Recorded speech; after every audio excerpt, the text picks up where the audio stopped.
I don't see that happening anytime soon. I think you'll be good on paper for a while.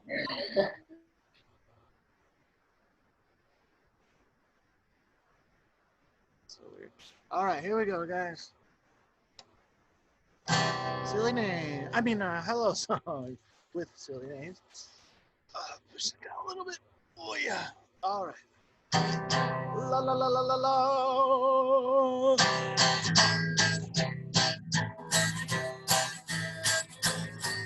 Hello, everybody. So glad to see you. Hello, everybody. We're so glad to see you too. Hello to ice cream with yogurt and bananas. So glad to see you. Hello to one. So glad to see you too. Hello to Stinky Toilet. So glad to see you. Hello to Spider Gwen. So glad to see you too. Hello to Crazy Unicorn. So glad to see you. Hello to Gilbert. We're glad to see you too. Hello, everybody. So glad to see you. Hello, everybody. We're so glad to see you.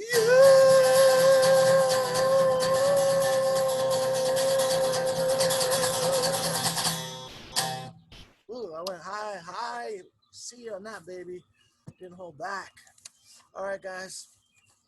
I have a couple different stories, and one of them is long. Sorry, Josie. I know, but I'm running out of books. Actually, I didn't get a chance to go to Rose Charlotte yesterday. So I could repeat books, but I haven't done that yet. So I'm trying to hold off on repeating. So I've been saving this one because I really like it, but it could be one of the longest stories we have in the whole school. I'm not sure. We never read this at circle time because it does take so long. But there's a lot more time. It seems like with the what do you call it? Online circle time. So this book is called The Story of Blue Elk. It's very cool. I love it. And it's retold by, let me go to the title page. It's on the front, but let me go to the title page too. Elk is this kind of an animal. It's like a really large deer, super large deer called elk. And it's such an old story. It's one of those stories that was retold. So it was a story before there were books, guys, before there was even such of a thing as a book. There's people told stories just by listening and remembering and telling it over again. Oh, hey, what's up, Mateo and Neva are here too. Awesome. Okay. And the drawings were done by I'm sorry. So retold by Gerald Houseman. Drawings done by Christina Rodanas. This is cool. This is like the shadow of the elk horns. So here's how it goes. It starts with a baby getting born. A boy was born in a village of sun-baked bricks not far from the country of the Canyon Wren. He was a perfect child, well-formed in all ways but one. He could not utter a sound, so he couldn't talk, or he couldn't even make any sound. He came out of silence into the noise of the world, born without crying. Nor did he try to cry, for he had no way to do it. The medicine man who looked at him smiled as if recalling a forgotten myth. Some, he said, do not need to speak. So already this smart dude here can tell it's going to be a special kid. On that same day that he was born, a great elk wandered into the village. The horns of that elk, like the branches of a black oak, cast a long blue shadow. It came into the village from the south, walking slow and proud. It is a magic elk, the medicine man said to the people of the pueblo, who gathered to spread pollen on its path. So these are like the Pueblo people, or people that have those kind of houses, lived in like New Mexico, Colorado, maybe parts of, what's below New Mexico? Parts of Arizona, maybe. And they had these cool houses like made out of clay. And then they had ladders to go up to the next floor. Anyway, for them pollen was very special. Pollen is like a little powder from corn they would use for corn. that helps corn turn into the ear of corn, and that was special to them. So they spread it out in front of the elk as it was walking. The sun caught those fine outspread antlers, and around the elk's great muscled neck the fur was thick and dark. The hooves made no sound as it walked through the village, stopping but once at the mud brick house of the newborn boy, where it snorted loudly at the doorway, asking to be let in. So this elk came in and it wants to see the baby. I don't know why exactly.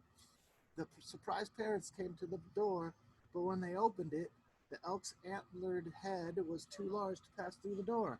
So the elk has true, very large antlers, couldn't get in. A gold mist of flies had gathered around the elk's eyes, and it stood there flicking its tail. So there's what kind of, oh yeah, gold mist, like these kind of weird golden flies. I don't know if you can see that in the picture, but anyway.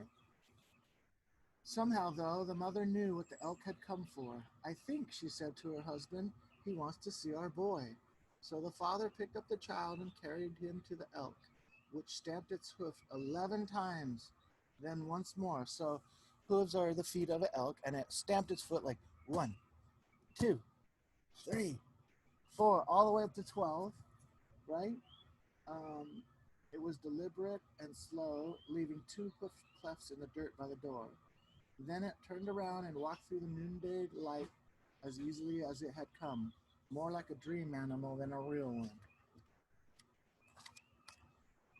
Now when that boy, who was named Blue Elk, was 12 years old, 12 stamps of the cloven hoof, he fell in love with a girl his own age.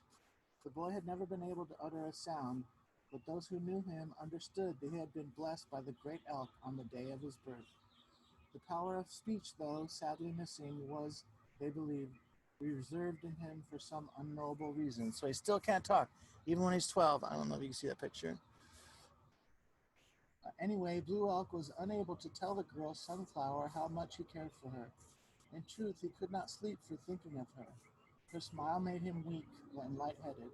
He yearned to speak to her. Yearned means he really wanted to speak to her, but this was not meant to be. So he contented himself with watching her fetch water and bake bread with her mother. Her movements so delighted him that he remembered them for days. Whatever she did and wherever she did it, intrigued him. So he could only just watch her and go, oh man, I really like her. One day when he was walking in the upland meadows above the Pueblo, Blue Elk caught sight of his name giver, the great elk that had come to the door on the day that he was born. It came out of the spruces, which is a kind of tree, walking into the heather, which is this purple plant here. Walking into the heather shoulder deep, afloat in flowers. Slowly the elk made its way to the boy, its horned head like a thicket of buckeye branches.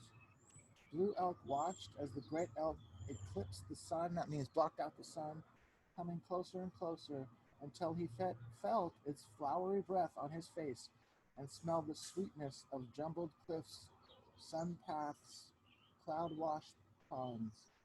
The breath of the mighty elk, warm with bark, bud, and scrub, was good, and it passed between them as a bond of love, an unbreakable link in the necklace of their lives.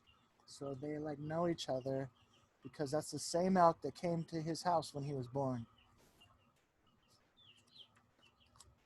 For a long time then, the Pueblo people saw the silent-tongued boy walking the slanted hillsides besides his elk brother.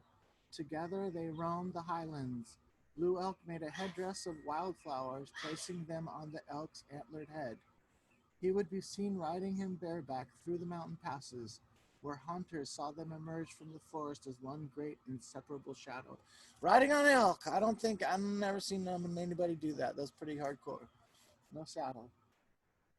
Then one autumn day, when the geese were singing their southerly song, so that's when the geese are going south, that means it's getting colder, the elk spoke to the boy for the first and only time. So now the elk's going to talk to him. And the elk says, I must go now, he said, but you must stay. And Blue Elk tried to say the word that tumbled and bubbled to his lips, but his tongue refused them, and they stuck in his throat like sticks in a spring torrent. So he still can't talk. He wants to say, please don't go, or something, but he can't say it. When I am gone, the elk said, my horns will stay. Plant them in the earth, and something good will happen. Sometime after this, a hunter from the far west came into the land of the Pueblo people. He sat around a campfire one night telling some hunters of the fine elk that he had shot with the sinew-back bow whose string was so well strung that none of the Pueblo people could pull it back more than a few fingers. So this is a bow and arrow, the bow, and strung so tight it's like hard to pull back, so it'd be pretty strong. The meat of that elk, he said, would feed my village for a whole winter. Pity I am so far from home, he said. But how could you kill such an animal? The people asked in wonder as well as fear. How'd you kill an elk? The hunter said, he gave me his breath, so I knew that he was ready to leave this world. Interesting.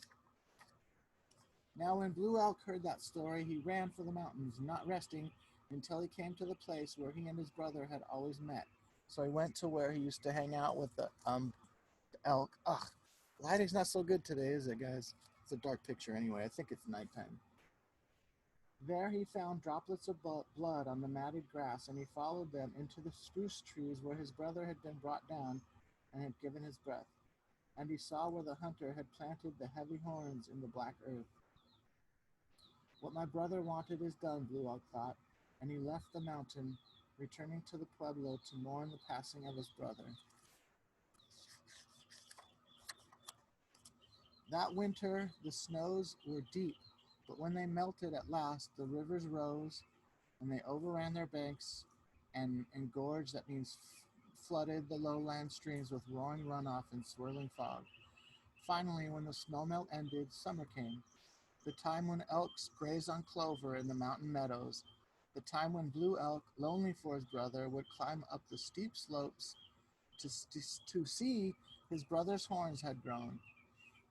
The day he arrived beneath the blue boughs of the spruce, he saw the horns, bone bright and beautiful, made a white glow in the pine shadow. He drew closer. The horns had twined, limb to horn to limb, into the trunk of a young red cedar. So where the horns got planted, they kind of grew. I don't know how they did that. And they sort of, what do you call it? Intertwined, like sort of got woven into the branches of this younger, what kind of tree? A red cedar tree. Now this will be my place, Blue Elk thought, for as long as I shall live. And he built himself a cabin where he could see the snowy horns grow with the feathered wings of the young cedar. In time, the horns grew into the tree, and the tree grew into the horns, so that the two were one. One night, Blue Elk had a dream in which he saw his elk brother again, and his brother said to him, you cannot mourn my passing forever. That means you can't be sad that I'm gone forever. I cannot forget you, Blue Elk thought in the dream. You shall have a voice, the elk replied, one that comes from the horn and the cedar. When you speak with this voice, she, the one you love, will come. Then you will begin your family. So that's the dream he had, that the elk came to him, talked to him in the dream. Oh, what happened to Neva? Oh, well. Then the great elk faded into the hills of the dream, and Blue Elk woke, knowing what he had to do. Asking for the red cedar's blessing, he cut a portion of the sacred wood and carved it into a flute. At the end, he decorated the flute with thongs tipped by red and blue beads. Then he rubbed the smooth wood with the fat of a mountain sheep, and the red wood gleaming with the flowing grain shone in the sun. So he made a flute. That might be the voice that the elk was talking about. I don't know. Blue Elk did not so much play the flute as speak into it, and his breath gave voice to the flute, and a song came out of it that caused the animal people to stop what they're doing and listen to the pure notes. So even like wolves and stuff are listening, like, what is that amazing song? The people from the Pueblo heard them too, and it was not long before they said a new name, and they came upon him in the woods. Red Cedar Man, they called him, and the name stuck. So now they changed his name. He's not Blue Elk anymore. He's Red Cedar Man because he's got that. Oh, look, all the chickens are coming around. They must like the story. Hello, chickens. You see the chickens, guys? They're getting really big, huh? Those are those chickens that were chicks just a couple of weeks ago. They grow fast. One day, he was playing the song of the geese going home. Oh, as he was playing the song of the geese going home, a young woman came to his cabin. She sat at his feet listening. He remembered him, I'm sorry, he remembered her well, but now she was a woman, supple as a poplar, rain glistening, lovely. Sunflower, he spoke with the flute, fashioning notes that climbed the air. The song touched the woman's heart and made her smile. I remember you, Blue Elk, she said softly. So he can talk, but he's still not talking. It's like doo doo doo doo doo doo, like playing with a flute, but somehow she knows what he's saying. Looking into her eyes, framed by her long blue-black hair, he heard. Then he spoke with the flute again, and she listened. The mountain jays and the blue warblers came, circling through the ingenuity of Blue Elk's song. Bear cubs, looking under stones, listened, and their mothers, chewing honeycomb, listened too. Everybody likes his music. And it seemed that the whole world was still for a moment. Life listened to Blue Elk's antler song as it reached out and touched the elk on the slope, the deer in the glade, the bear in the bramble, and the bird on the branch. So all the animals can hear a song and they like it. I think that's what that means. And all across the mountain pastures, the dreaming land listened to the song of the cedar flute, a gift of power from the great elk. Oh, that's the end. What? That wasn't so long. It was pretty long though. That's the end. So they don't actually go tell you the part of when, because I'm pretty sure, right? The elk told him that he would start a family with this woman, like, and the whole deal, you know, like kids and house. But they don't show that part. They just show when they first start being together, which is interesting. Wow, that wasn't that long at all, guys. It's only 11 o'clock. Okay, I got another book. This one's a little, I don't know. This one's cool, but not as cool as Blue Elk. This one's called The Ugly Duckling, classic tale of a misunderstood bird. All right. I really like that word ugly. Maybe it's like the, I don't know what you would call it, the odd looking duck. All right, here we go. This one is also a retold story by Sarah Delmege, and the drawings are done by Polona Lovson. That's a big egg, huh? Okay, here's how it starts. It was a warm summer's day, and Mommy Duck wiggled excitedly on her nest. She could hear a tapping noise. Tap, tap, tap. Like this. Tap, tap, tap, tap. Oh, quick, quack, quick. So what's the tapping noise when there's a bird around and there's babies? Do you know what the tapping noise is? That's the babies trying to come out. They have to get out on their own. That's weird. Why doesn't the mom open the egg? I never understood that. Anyway, the tap tapping is the baby ducks coming out of their shells. Mama Duck called to the other ducks. My eggs are hatching, come and see. So she's very excited because she could tell her babies are coming that day. One by one, the eggs hatched, and out popped 6 chirpy little ducklings. Cheep, cheep, cheep, cheep, cheep, cheep.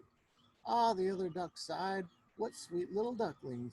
Mommy Duck beamed with pride. But the biggest egg of all still hadn't opened. Mommy Duck was sure she had only laid 6 eggs. So she's kind of, what's up with this other egg? 6, let's see, 1, 2, 3, 4, 5, 6 ducks. Plus 1 extra, and she's like, what's the extra one? I don't understand. And then crack! Just then, the final egg burst open. Oh, gasped Mommy Duck. The last duckling wasn't little, and it wasn't yellow, and it wasn't cute. It was enormous, gray, and well, I don't like this word. I'm going to change that word to different. It looked different. All right. What an different duckling, quacked an old duck. He's not different, said Mommy Duck protectively. He's special. So they don't like the way this one looks, and they call it like not a friendly name. But the mama duck's gonna stand up for like it's my duckling, and I think she's okay, which is cool. That's what moms do.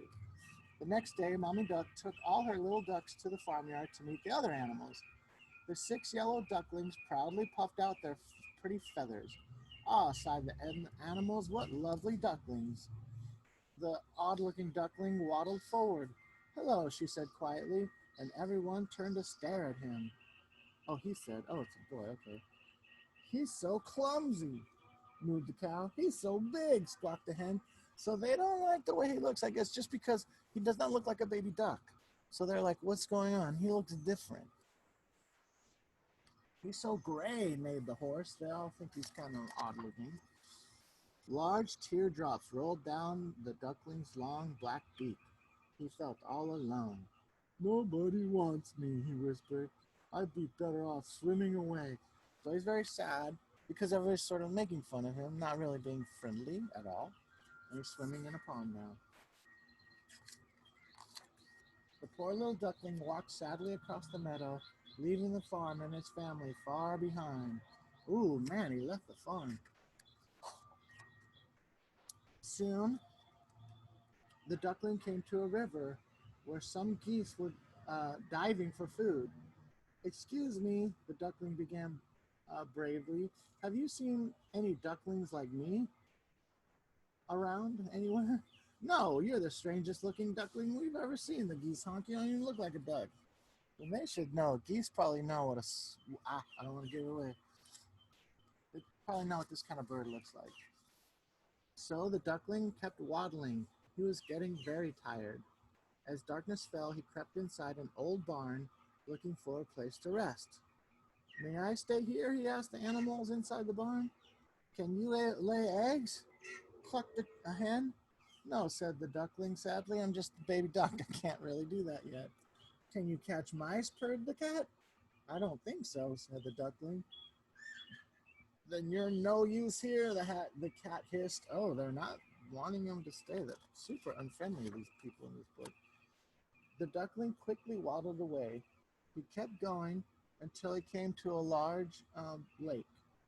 If nobody wants me, then I'll just hide here forever, he said sadly. Ribbit, croaked the frog. What a funny looking duckling. Frog doesn't know what to say. Oh, sorry. 10-minute warning, guys. Gotta hurry up here. So the frog doesn't know what kind of bird this is either.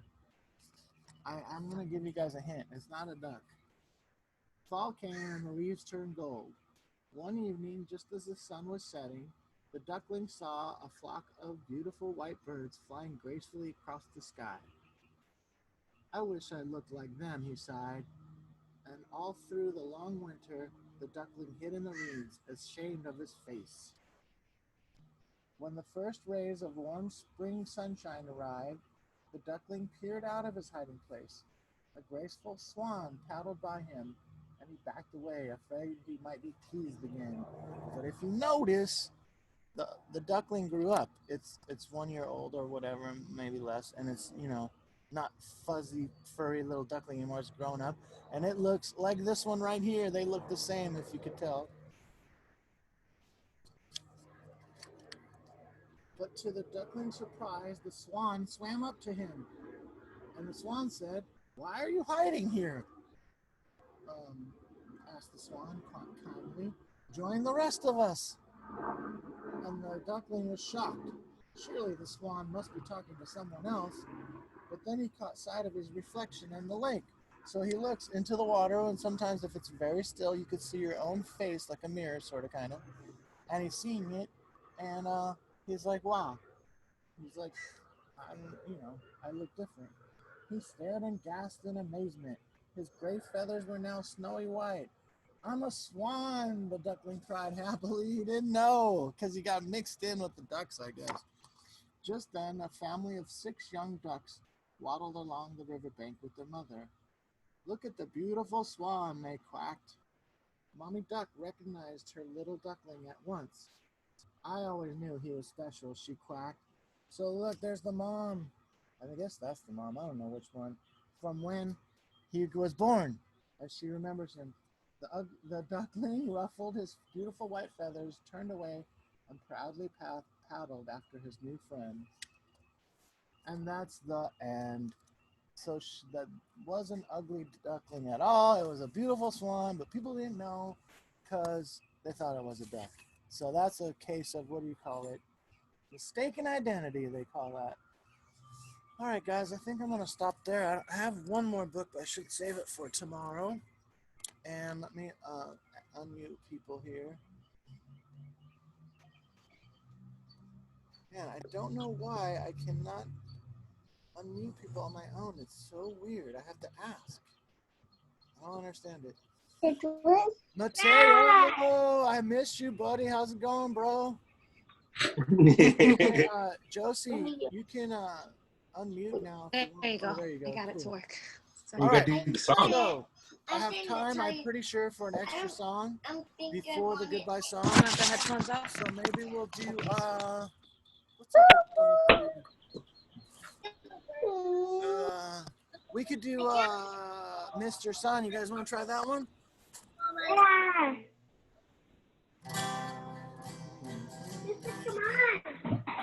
Mr. Sun. Oh, man, I mess up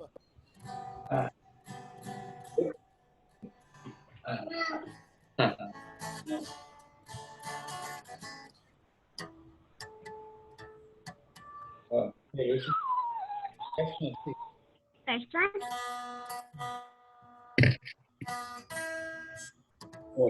Okay, close enough.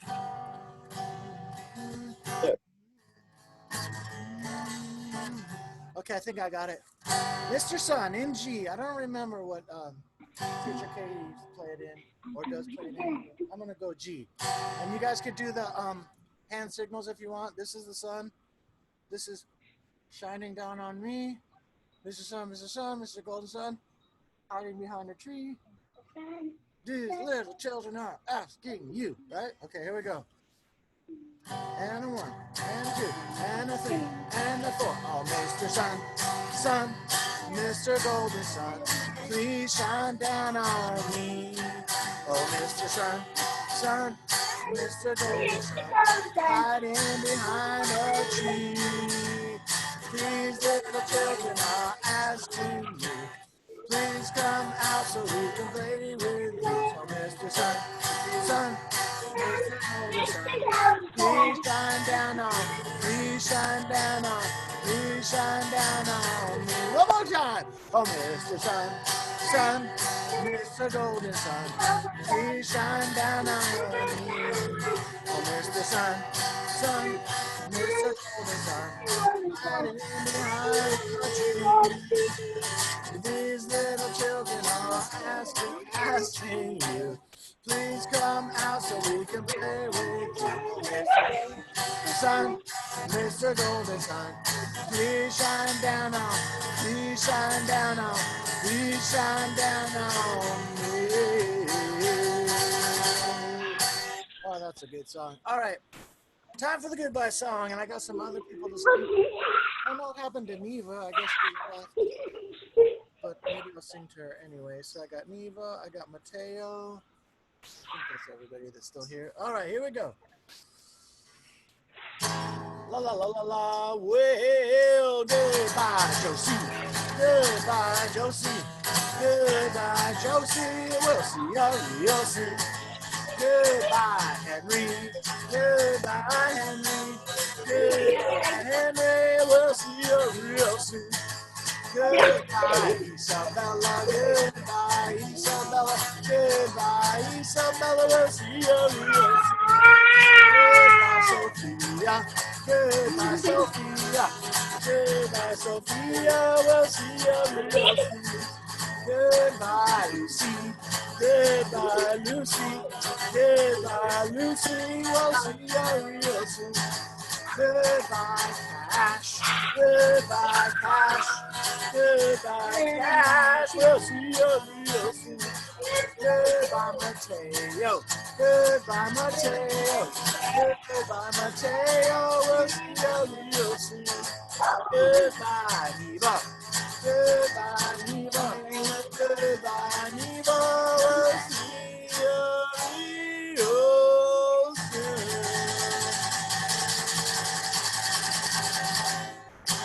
All right, guys, bye. I love you so much. And please tell your parents. I'm going to send out a message as well. But tomorrow we're going to do circle time earlier, 9:30, because I need to start driving to go backpacking. I'm going backpacking with my kids. Kind of far away, like a 8-hour drive or something. So I got to get on the road, Jack. So we're going to start at 9:30. I'll send out a message to everybody so they remember. And I will see you all tomorrow. I love you all. See you later. See you tomorrow, guys. Bye. Bye. Bye, guys.